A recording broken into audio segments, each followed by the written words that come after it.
Et bonjour les anatomistes et bienvenue dans cette nouvelle vidéo consacrée à une longue série de vidéos sur l'étude du syndrome de la douleur myofaciale et sur le traitement des trigger points. Alors aujourd'hui nous allons étudier la physiopathologie des trigger points, comment ils se forment et pourquoi ils sont douloureux. Ensuite nous verrons l'exploration physique et le diagnostic des trigger points appliqués à la kinésithérapie. Ensuite nous ferons une classification des trigger points en fonction de l'emplacement et en fonction de la clinique. Et nous terminerons et nous verrons dans quelle mesure les trigger points peuvent déclencher une douleur chronique. Alors juste avant, nous allons faire un petit rappel anatomique d'une structure musculaire. Donc ici, vous avez un muscle qui est rattaché à un os par l'intermédiaire d'un tendon. Et sur cette coupe transversale, nous voyons un réseau de fibres musculaires qui elles-mêmes contiennent ce qu'on appelle des myofibrilles et les myofibrilles qui contiennent ce qu'on appelle les myofilaments. Myofilaments que nous retrouvons dans un sarcomère qui soit se relâche lorsque le muscle se relâche, soit se raccourcit ou se contracte lorsque le muscle se contracte avec le glissement réciproque des filaments d'actine et des filaments de myosine. Ici, vous retrouvez ce qu'on appelle une plaque motrice qui est la jonction entre un motoneurone et une fibre musculaire qui vont venir décharger un potentiel d'action pour participer à la contraction musculaire.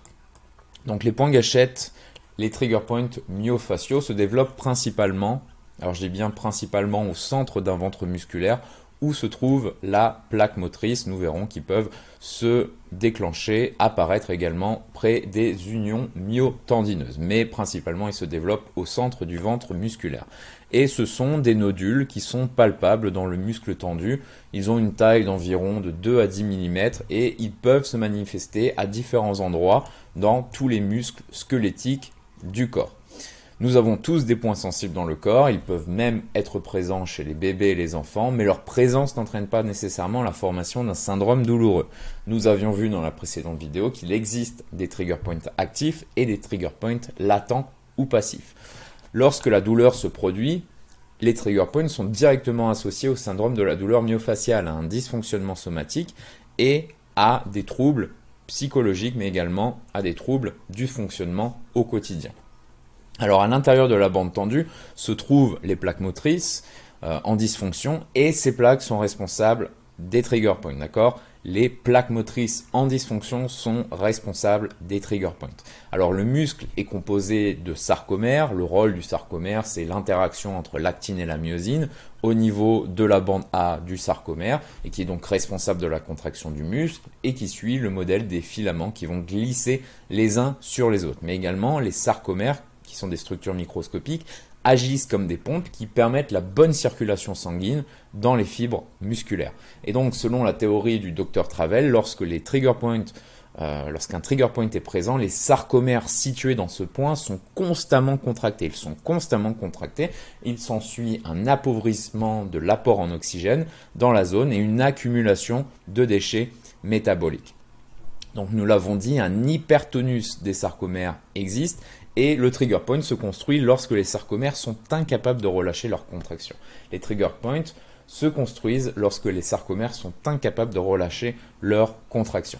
Et donc la théorie stipule que les points de déclenchement se forment à partir d'une libération excessive d'acétylcholine qui produit une dépolarisation soutenue des fibres musculaires et on va retrouver ce qu'on appelle un bruit de plaque motrice avec cette libération excessive et spontanée d'acétylcholine.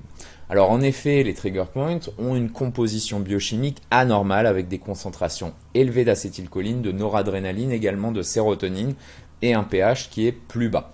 Alors les sarcomères sont contractés, nous l'avons dit, mais sans que le potentiel d'action soit arrivé.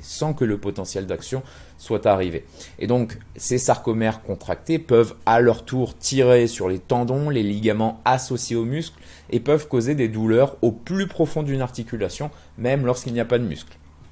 Et ces contractions, également soutenues des sarcomères musculaires, vont comprimer, comme vous le voyez sur cette image, vont comprimer l'apport sanguin local qui va limiter les besoins énergétiques de la région locale. Et c'est ce qu'on appelle une crise énergétique qui va produire des substances sensibilisantes qui vont interagir avec certains nerfs nociceptifs qui vont traverser la région locale qui à leur tour peuvent produire une douleur localisée dans le muscle à la jonction neuromusculaire. Donc lorsque les points de déclenchement, les trigger points sont présents dans les muscles, il y a souvent une douleur et une faiblesse dans les structures associées. Nous allons voir ça un petit peu plus tard dans cette vidéo. Et les schémas de douleur dans les muscles vont suivre des voies nerveuses spécifiques et elles ont été facilement cartographiées pour permettre l'identification du facteur de douleur causale, chose que nous allons étudier dans une vidéo à part entière. Et de nombreux points de déclenchement ont des schémas de douleur qui vont se chevaucher et certains vont créer des relations cycliques réciproques qui doivent être traitées de manière approfondie pour les supprimer. Alors on va faire un petit rappel sous forme de schéma de la physiopathologie des trigger points. Donc nous l'avons dit, il y a une contracture du sarcomère qui va amener une hypoxie tissulaire, l'apport en oxygène, et donc qui va créer des substances sensibilisantes. Les substances sensibilisantes, par l'intermédiaire du système nerveux autonome, vont participer à cette libération en excès de l'acétylcholine qui va donc venir augmenter la dépense énergétique et donc amener une dysfonction du réticulum sarcoplasmique avec une libération de calcium. Et tout ça, c'est un cercle vicieux. Et donc cette contracture du sarcomère va amener une bande tendue, ce qui va créer une ischémie locale et une diminution du métabolisme. Et les substances sensibilisantes, bien sûr, elles vont participer à la douleur nociceptive.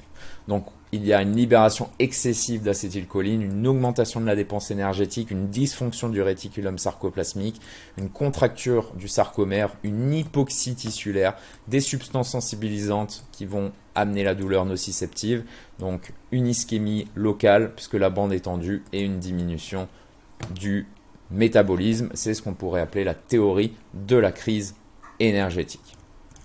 Alors maintenant, on va parler du syndrome de la douleur myofaciale et surtout de la douleur référée. Donc pour faire un rappel, la douleur myofaciale est associée à une sensibilité musculaire qui provient des trigger points qui mesurent quelques millimètres de diamètre et qu'on retrouve à plusieurs endroits dans un muscle et également dans le fascia du tissu musculaire. Et donc il y a des tests de biopsie qui ont révélé que les trigger points étaient des fuseaux musculaires hyper irritables et électriquement actifs dans le tissu musculaire en général. C'est ce que nous avons vu quelques minutes plus tôt.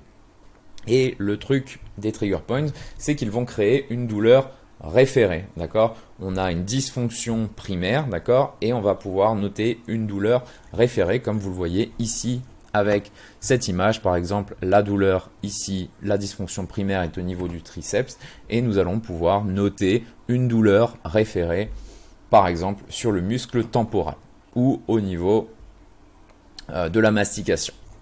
Donc voilà pour le petit exemple. Donc la douleur référée va suivre ce qu'on appelle la métamère du muscle. Ici, vous avez une représentation de la métamère. La métamère va désigner le territoire d'innervation motrice ou sensitif qui dépend d'un nerf rachidien. Et la douleur référée est cette sensation de douleur qui se produit à l'exploration d'un trigger point. Sensation soit de brûlure, de fourmillement, de paresthésie, et qui se trouve à distance de la dysfonction principale. Alors ce n'est pas à confondre avec la douleur irradiée qui suit la distribution des dermatomes, d'accord, et qui va donc créer cette douleur irradiée non référée, d'accord. La distribution des dermatomes n'a rien à voir avec la douleur référée des trigger points. Ici, vous avez donc une représentation de cette douleur référée par l'intermédiaire de la métamère. Par exemple, ici, un trigger point au niveau du pectoral pourra créer une douleur référée au niveau dorsal ici.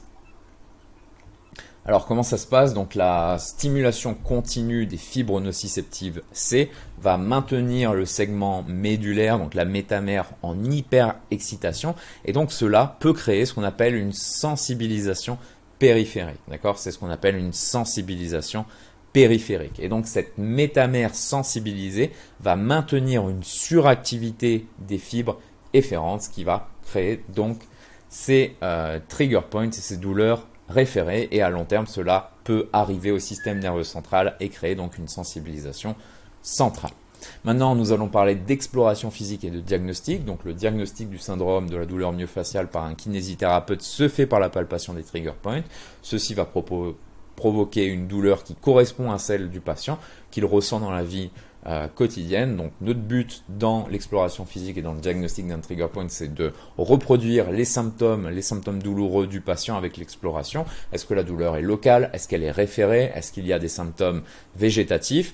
En général, on utilisera une palpation transversale des fibres musculaires, et la fibre musculaire qui se trouve sur, la fibre musculaire sur laquelle se trouve le trigger point est tendue, d'accord, et une stimulation mécanique de celui-ci va provoquer ce qu'on appelle un spasme local. Je vais vous montrer une image ici. Donc la fibre musculaire sur laquelle se trouve le trigger point est tendue, et une stimulation mécanique, ici digitale avec les doigts, va provoquer un spasme local, c'est-à-dire la sensation que le muscle saute entre les doigts. Et on pourra noter également une douleur à l'étirement, ainsi qu'une réduction de l'amplitude de mouvement, Alors il existe divers outils de diagnostic pour les trigger points.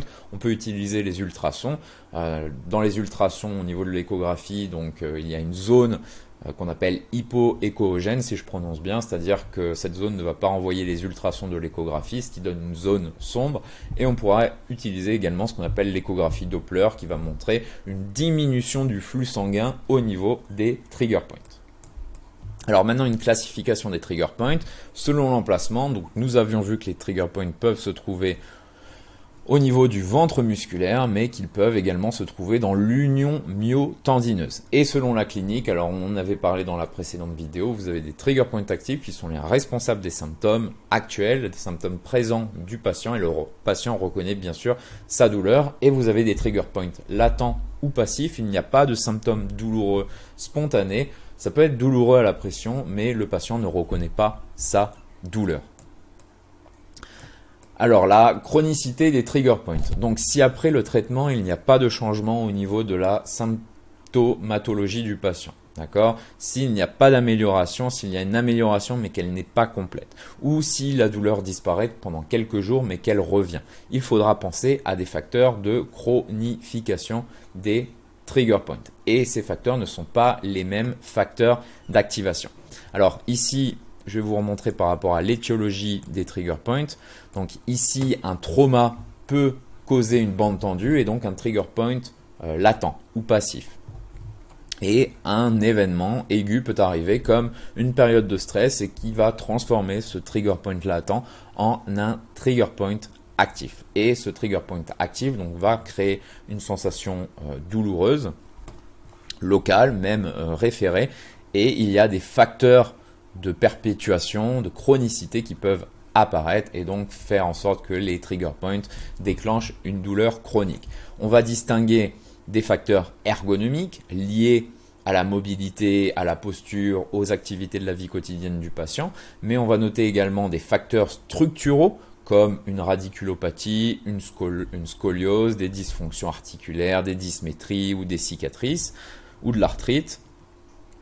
Et on pourra noter également des facteurs médicaux comme un déficit en testostérone, en œstrogène, en vitamine D par exemple, ou même des problèmes hormonaux ou un hypothyroïdisme.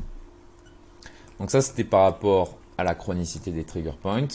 Et dans la prochaine vidéo, nous étudierons le traitement des trigger points et ça me permet de vous dire au revoir, à bientôt les anatomistes.